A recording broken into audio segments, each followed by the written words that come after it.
Hello students, एडुबिला point channel में आपका स्वागत है। और आज हम करने जा रहे हैं क्लास 9 की वर्कशीट नंबर 58। और इस वर्कशीट में हम लोग क्लास 9 के हिंदी विषय में रचनात्मक लेखन करेंगे।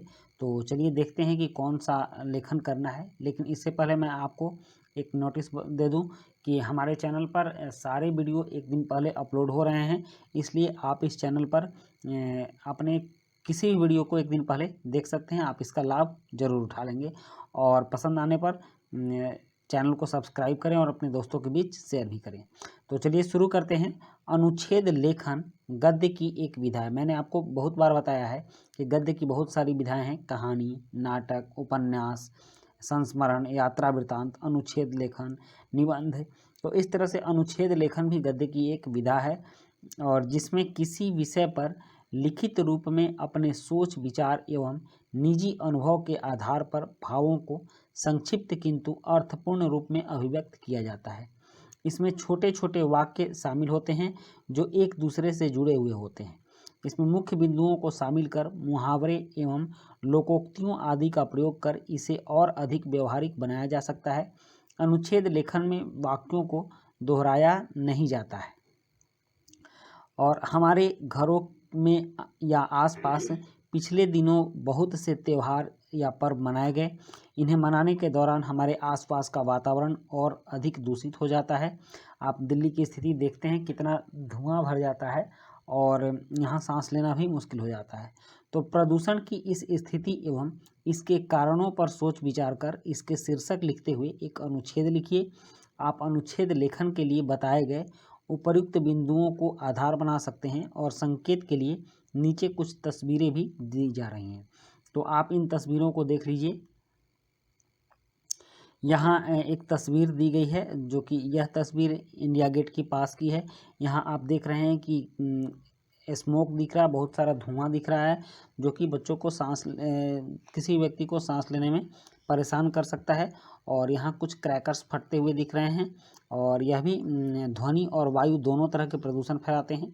यहाँ पटाखों के फटने के बाद और कुछ वेस्ट सामानों को फेंकने के बाद आप देख रहे हैं कि कितना कचरा भर गया। ये सारे प्रदूषण फैलाने वाली चीज़ें।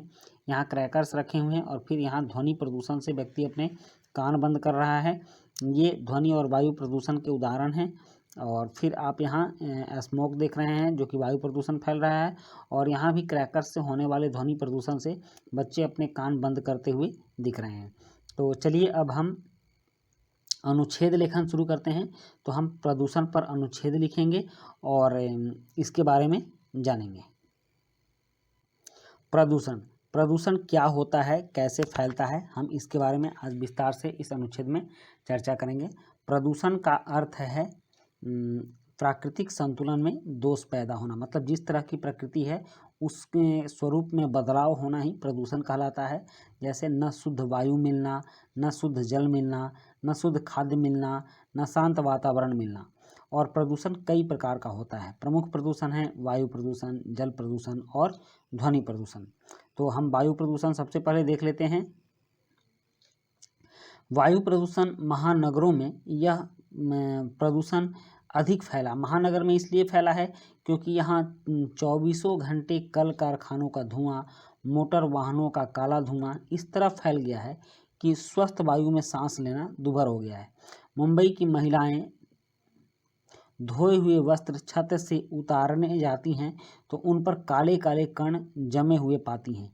मतलब कि उन वस्त्रों पर काले काले कण आ जाते हैं। इसका मतलब कि वायु में काले कण उड़ते रहते हैं। ये कण सांस के साथ मनुष्य के फेफड़ों में चले जाते हैं और असाध्य रोगों को जन्म देते हैं। यह समस्या वहाँ अधिक होती है जहाँ सघन आबादी होती है, वृक्षों का अभाव होता है और वातावरण तंग होता है। तो ये वायु प्रदूषण हुआ। नेक्स्ट है अब आपका जल प्रदूषण। जल प्रदूषण कल कारखानों का दूषित जल नदी नालों में मिलकर भयंकर जल प्रदूषण पैदा करता है। बाढ़ के समय तो कारखानों का दुर्गंधित जल सब नाली नालों में घुल मिल जाता है। इससे अनेक बीमारियां पैदा होती हैं। और ध्वनि प्रदूषण, मनुष्य को रहने के लिए शांत वातावरण चाहिए, परंतु आजकल कल कारखानों का शोर, यातायात का शोर, मोटर गाड़ियों की चिल्लपों लाउड स्पीकरों की कर्ण भेदक ध्वनि ने बहरेपन और तनाव को जन्म दिया है। नेक्स्ट है प्रदूषणों के दुष्परिणाम। तो उपर्युक्त प्रदूषणों के कारण मानव के स्वस्थ जीवन को खतरा पैदा हो गया है। खुली हवा में लंबी सांस लेने को तरस गया है आदमी। गंदे जल के कारण कई बीमारियां फसलों में चली जाती हैं, जो मनुष्य के शरीर में पहुंचकर घातक बीमारियां पैदा करती हैं। भोपाल गैस कारखाने के से रीसी गैस, जो वहाँ गैसों का रिसाव हुआ था, आप जानते हैं कि उस रीसी गैस के कारण हजारों लोग मर गए थे, कितने ही अपंग हो गए। और पर्यावरण प्रदूषण के कारण न समय पर वर्षा आती है, न सर्दी गर्मी का चक्र ठीक चलता है। सूखा, बाढ़, ओला आदि प्राकृतिक प्रकोपों का कारण भी प्रदूषण ही है। तो आपने अभी तक देखा कि प्रदूषण से हमें कितना नुकसान होता है, जैसे कि हमारे शरीर पर भी काफ़ी बुरा प्रभाव पड़ता है। और यही कारण है कि मनुष्यों की जो जीवन प्रत्याशा है वह दिन प्रतिदिन कम होती जा रही है। और प्रदूषण के कारण क्या हैं, इस पर हम लोग थोड़ा चर्चा कर लेते हैं। तो प्रदूषण को बढ़ाने में कल कारखाने, वैज्ञानिक साधनों का अधिक उपयोग, फ्रिज, कूलर, वातानुकूलन, ऊर्जा संयंत्र आदि दोषी हैं। और प्राकृतिक संतुलन का बिगड़ना भी मुख्य कारण है। वृक्षों को अंधाधुंध काटने से मौसम का चक्र बिगड़ा है। घनी आबादी वाले क्षेत्रों में हरियाली न होने से भी प्रदूषण बढ़ा है। तो इस पूरे अनुच्छेद में अगर कुछ समझने वाली बात है तो यह बात है कि हमें यह समझनी चाहिए कि प्रदूषण के कारण हैं क्या। प्रदूषण से हमने होने वाली हानियों को तो जान लिया, प्रदूषण के दुष्परिणाम को जान लिया, लेकिन कारण कौन है? तो उसके कारण हम हैं। प्रदूषण के जो भी कारण हैं वह हम हैं, हम मनुष्य ही हैं, जो कि अपनी सुख सुविधाओं के चलते प्रकृति का संतुलन बिगाड़ रहे हैं। जैसे आप यहाँ देख रहे हैं कि प्रदूषण को बढ़ाने में कल कारखाने, वैज्ञानिक साधनों का अधिक उपयोग। तो ये कल कारखाने किसके लिए लग रहे हैं? वैज्ञानिक साधनों का उपयोग कौन कर रहा है? जैसे फ्रिज, कूलर, वातानुकूलन, एसी और ऊर्जा संयंत्र। तो ये सब उपयोग कौन कर रहा है? ये सब हम कर रहे हैं। तो जैसे जैसे हम प्रकृति से दूर होकर कृत्रिम वस्तुओं की ओर बढ़ेंगे, तो ये कृत्रिम वस्तुएं बनने के लिए फैक्ट्री भी चाहिए। और जब फैक्ट्री लगेगी तो उससे प्रदूषण उत्पन्न होगा, और प्रदूषण उत्पन्न होगा तो घाटा किसको होगा? प्रकृति को होगा। और हम चूँकि प्रकृति से जुड़े हुए हैं तो यह प्रत्यक्ष रूप से हमें घाटा होता है, मनुष्यों को होता है, और इस धरती पर रहने वाले बहुत सारे जीव प्राणियों को होता है जो प्रदूषण से प्रभावित होते हैं। और इसके सुधार के उपाय क्या हैं? तो इसके सुधार के उपाय हैं, विभिन्न प्रकार के प्रदूषण से बचने के लिए चाहिए कि अधिक से अधिक पेड़ लगाए जाएं, हरियाली की मात्रा अधिक हो। तो हमें पेड़ लगाने पर ध्यान देना चाहिए, जैसे कि हम अपने घर के बगल में भी पेड़ लगा सकते हैं, या फिर खेतों के मेड़ पर, जैसे ये खेत बने हुए हैं तो इसके मेड़ पर भी हम पेड़ लगा सकते हैं। या फिर अगर हमारे पास कोई खाली पड़ती ज़मीन है जिसमें हम कोई खेती नहीं करते हैं तो उस ज़मीन पर में भी हम पेड़ लगा सकते हैं और प्रदूषण को, अपने वातावरण को प्रदूषित होने से बचा सकते हैं।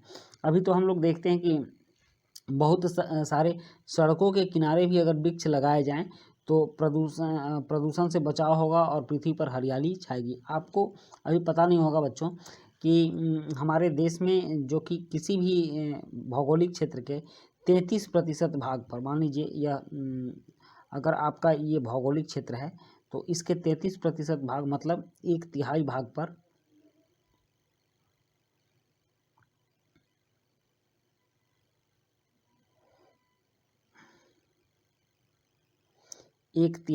पर जंगल की आवश्यकता होती है, मतलब इसका 33% भाग पर। लेकिन भारत में अभी यह मात्र 21% है। तो आप समझ सकते हैं कि अभी 12% और जंगल की आवश्यकता है, तब जाके भारत में पर्यावरण का संतुलन बनेगा। तो यह सिर्फ भारत की ही स्थिति नहीं है, पूरे विश्व में कमोबेश यही स्थिति है। कहीं कहीं तो बिल्कुल भी हरियाली नहीं है। तो जब हरियाली को हम नष्ट करेंगे तो उससे होने वाले दुष्परिणाम को भोगेगा कौन? वो भी तो हमें ही भोगना है। तो इसलिए सबसे ज़्यादा हमें जोर यह देना है, इस बात पर देना है कि हम पर्यावरण को प्रदूषण से बचाने के लिए कितना उपाय कर रहे हैं। तो ये पॉइंट काफ़ी इम्पोर्टेंट है और उपाय में हमें अभी से लग जाना है, अधिक से अधिक पेड़ लगाना है, हरियाली की मात्रा अधिक करनी है और सड़कों के किनारे घने वृक्ष हों, इस तरह के काम करने हैं।